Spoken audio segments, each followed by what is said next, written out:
Рамазандан, оразадан мақсат, бұл Құранда өзі айтады, тақуа. Я юхаллазина аману кутиба алейкумус сиям кама кутиба алаллазина мин qablikum лааллакум таттақун. Ей имандылар, силерден алдыңларға фарз қылынған дейлі, ораза силерге дагы фарз қылынды дейді. Демек, ораза бізге емес, бізден алдыңғы үмметтерге де берілген.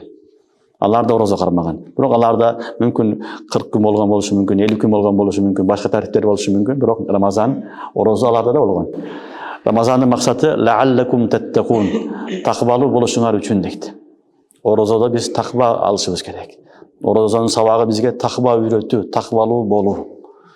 Ким оразадан тақвалы болып шыққан болса, иншалла ал мақсатқа жетті. Рамазанды мақсатын тура тапты. Аллах субханала тағалаға Рамазанды жемиштүү қылды. Тура пайдаланды деген сөз. Егер ким ораза қармап тақва келбеген болса, тақвалы бола албаса, анда ал адам не болды? Оразаның мақсатын білген жоқ. Оразаның мақсаты жегенді, ішкенді, нафсы тиіп қойып емес.